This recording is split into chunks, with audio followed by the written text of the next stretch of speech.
안녕하세요. MI랩의 박준영입니다. 발표 앞서서 제 소개를 간단히 드리면 그냥 바둑을 좀 좋아하고 머신러닝을 밥벌이로 해서 그냥 이 대결에 좀 관심을 가지고 있었어요. 관심을 가지고 있었을 뿐인데 예 여기 나오게 됐습니다. 네.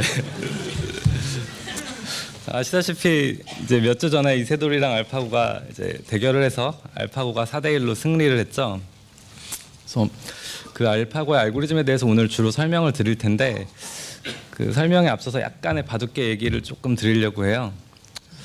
이게 세계 바둑계의 흐름이라고 이제 공식적인 거 아니고 비공식적인 어떤 랭킹인데 어느 정도 신빙성이 있다고 이제 알려져 있거든요. 그래서 한 20년 동안의 어떤 전체적인 세계 바둑 선두권에 있는 사람들의 어떤 랭킹 포인트 흐름이에요. 그래서 한 20년 전에서 10년 동안은 이창호 구단이 압도적인 1위였고, 그다음에 한 5년에서 7년 정도 이세돌 구단이 1위였고, 이제 그 후로는 약간 춘추전국 시대의 그런 양상이었죠. 그래서 구글에서 왜 이세돌을 왜 지목했느냐 이렇게 물어보니까 구글에서 지난 10년 동안 가장 전설적인 기사를 대상으로 꼽았다고 하더라고요. 그래서 참고가 될 것 같아서 이걸 뽑아봤고요. 이 대결 이후에 이 사이트에 알파고가 추가됐어요. 네. 알파고가 2등에 지금 자리하고 있죠. 네. 제 맘대로 한번 대국별로 하이라이트를 하나씩 꼽아봤는데요.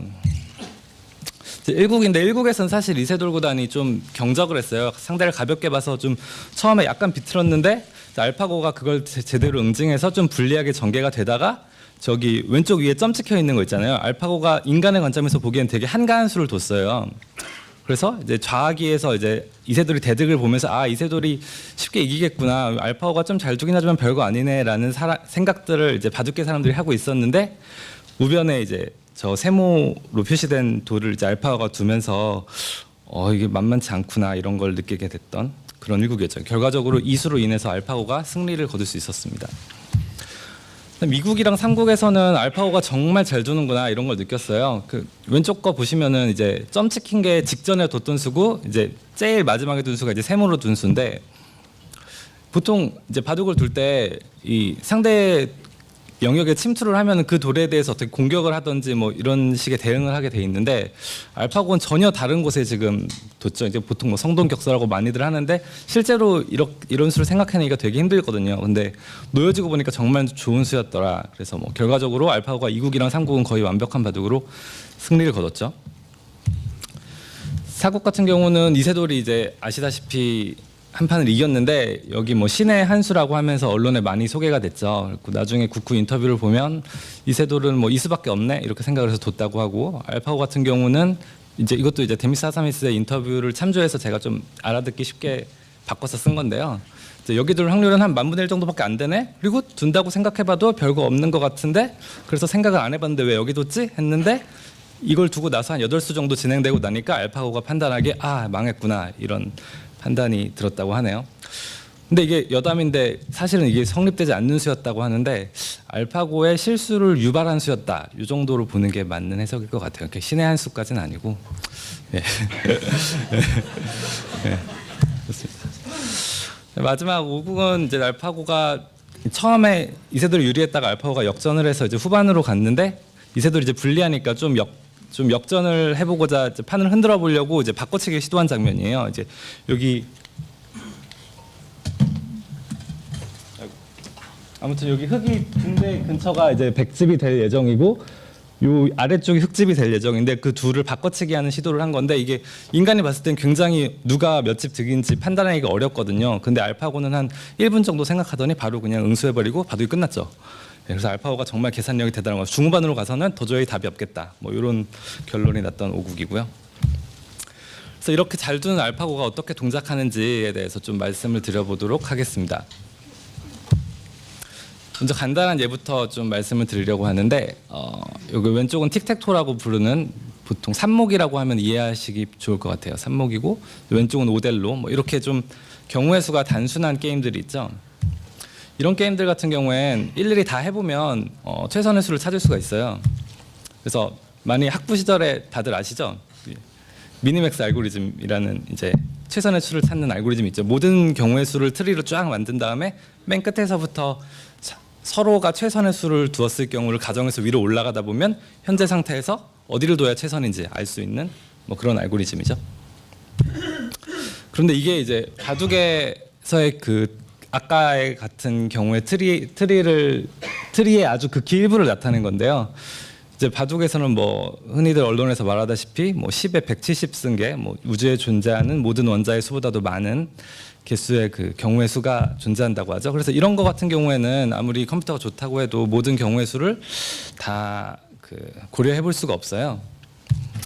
그래서 이제 최근에 한 10년 동안 바둑 AI 쪽에서 주로 접근했던 그 방법이 몬테카를로 트리서치라는 방법입니다. 그래서 여기서 몬테카를로랑 트리서치랑 이제 따로따로 보시면 좀 이해하기 좋으실 텐데요.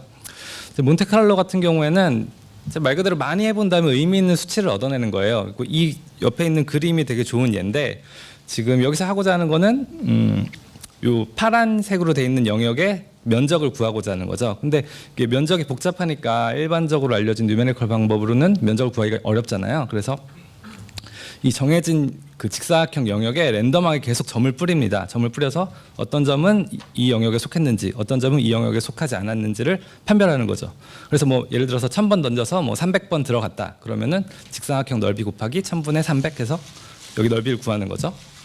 그리고 이제 트리서치 같은 경우에는 아까 보셨던 그 트리, 그 트리를 이제 몬테카를로 방법을 이용해서 잘 서치하자 이런 이야기고요.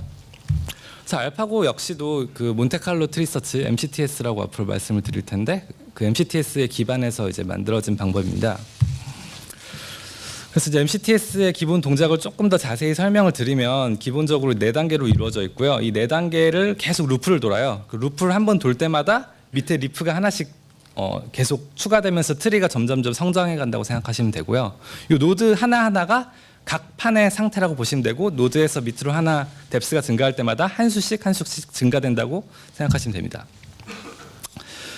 그렇게 해서 이제 여기 써 있는 숫자 같은 경우에는 오른쪽에 있는 숫자가 이 루프를 돈 횟수라고 보시면 되고요. 그다음 왼쪽에 있는 숫자가 이긴 횟수죠. 그래서 여기서 보시면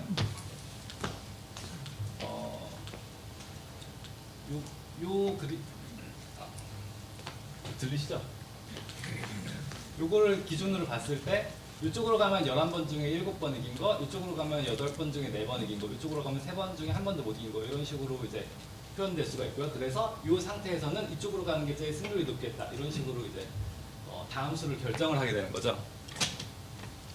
이제 그 결정을 하기 위해서 이제 어떤 셀렉션 단계에서 어떤 노드를 밑으로 뎁스를 하나 증가시킬지를 결정하고 익스펜전 단계에서 노드를 그 뎁스를 증가시키고 시뮬레이션 단계에서는 그 증가시킨 노드에 대해서 그 증가시킨 노드에서 끝까지 만약에 바둑을 두면 누가 이길지를 판단을 해서 그거를 요 백프로파게이션 마지막 단계에서 위로 쫙 누적시켜서 더해주게 되는 것입니다. 알파고도 이 기본 동작을 따르고 있고요. 그럼 알파고에서 그 한 건 무엇이냐? 이걸 한다고 해도 이 선택할 수 있는 경우의 수가 굉장히 많아요. 일단 트리 자체가 워낙 방대하기 때문에 아무 길이나 가보기에는 너무 경우의 수가 많다는 거죠. 그래서 어느 길로 가볼지를 알려주는 폴리시넷, 보통 언론에서는 정책넷이라고 정책망이라고 보통 얘기를 많이 했죠. 폴리시넷이라는 걸 만들었고, 그다음에 이 시뮬레이션 단계에서 그 증가시킨 그 노드에서 누가 이길지를 예측하는 게 또 어렵다는 거죠. 그래서 그걸 예측하기 위해서 딱 현재 판을 입력하면 누가 이길지 딱 출력해주는 밸류넷이라는 걸 만들고, 그 다음에 그 상태에서 끝까지 이렇게 좀 빠르게 둬볼 수 있는 진짜로 둬봐서 누가 이길지를 가려내는 롤아웃 폴리시라는 이렇게 3가지 넷을 만들었어요. 그래서 이 3가지 넷을 어떻게 만들었는지에 대해서 조금 더 설명을 드리면요.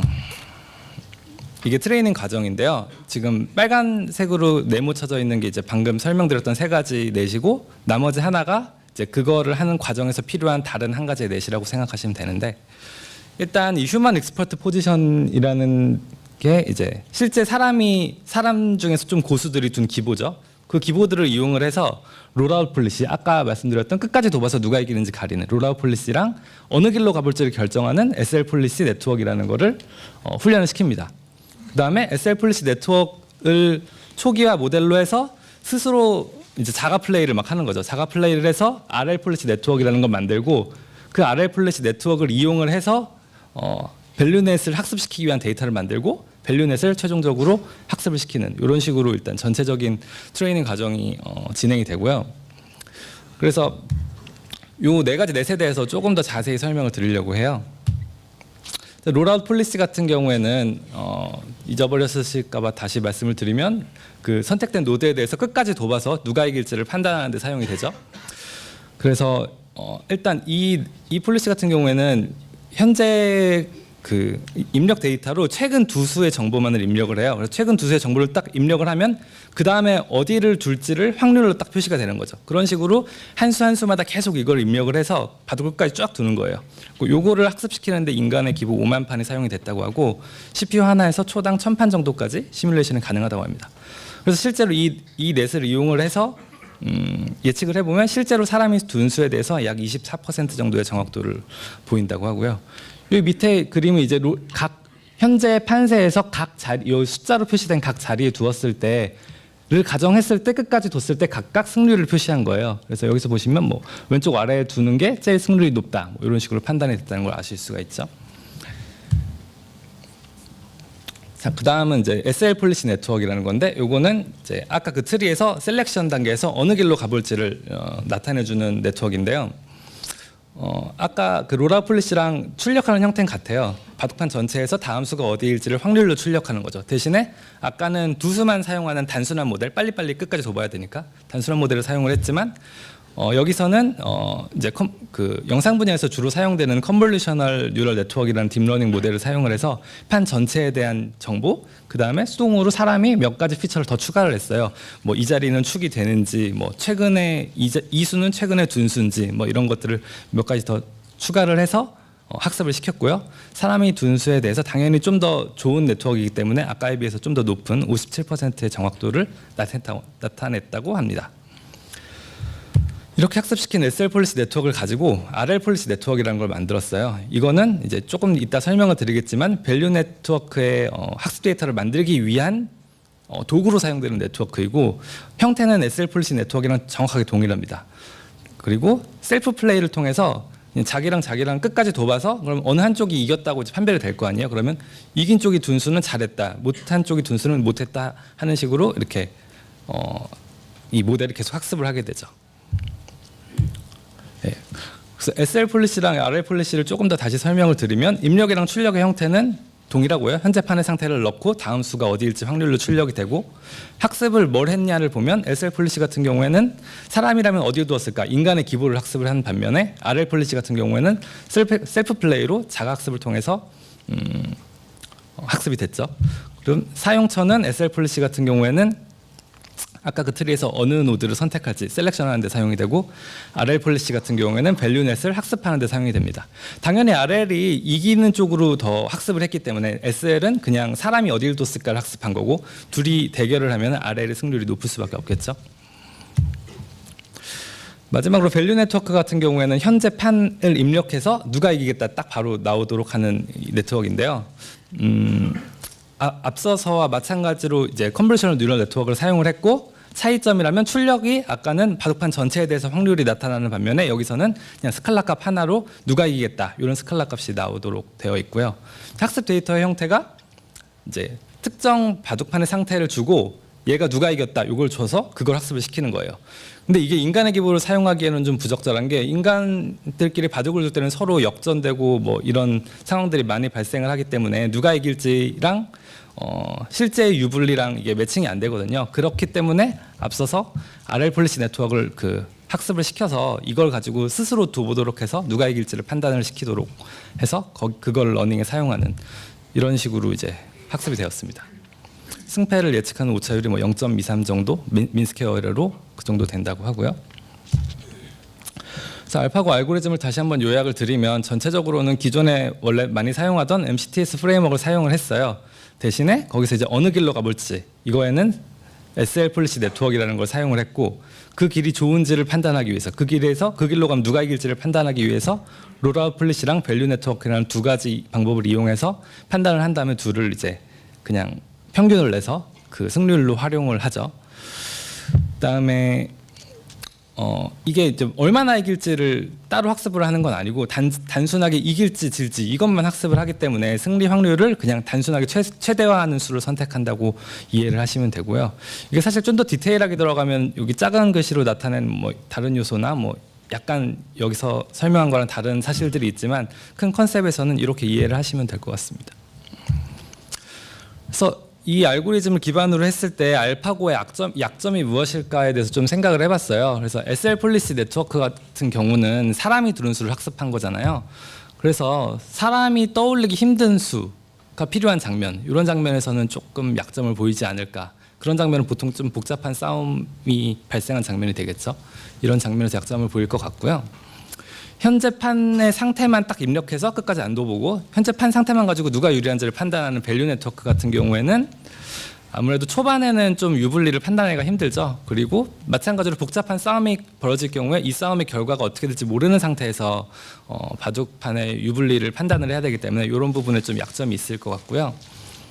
그다음 롤아웃 폴리시 같은 경우에는 아까 말씀드렸듯이 최근에 두 수의 근처만 입력으로 봤기 때문에 멀리 떨어진 곳을 연달아 둬야 되는 상황이 있어요. 바둑에서는 필연적으로 뭐 초반에는 큰 자리를 여기저기 계속 차지해야 되는 부분이 있고 뭐 패싸움이라는 특수한 경우도 있고 이런 경우에서도 좀 약점을 보일 수 있지 않을까 생각을 했습니다. 일단 마지막으로 분리할 때 대처에 대해서 좀 생각을 해보시면 사람이 바둑을 둔다면 보통 자기가 분리하면 최대한 집 차이를 줄여서 나중에라도 역전을 도모할 수 있는 수 혹은 서로 그냥 어려운 진흙탕으로 몰고 들어가서 뭐 앞을 안 보이게 하는 뭐 이런 식의 수를 생각할 텐데 알파고는 뭐 유리할 때건 불리할 때건 항상 동일한 알고리즘이 동작을 하거든요. 그냥 서로 그럴듯하게 둔다고 이렇게 트리를 그려봤을 때 승리 확률이 제일 높은 수를 고르게 되니까 아무래도 불리할 때는 약간 알파고가 멘붕에 빠질 우려가 좀 있는 것 같습니다. 그래서 사국에서도 실제로 멘붕에 빠지는 상황을 보여줬죠. 네, 여기까지가 일단 제가 준비한 자료고요. 그냥 마지막은 그냥 바둑인으로서 조금 그냥 좋아하는 글귀를 써봤습니다. 네. 감사합니다.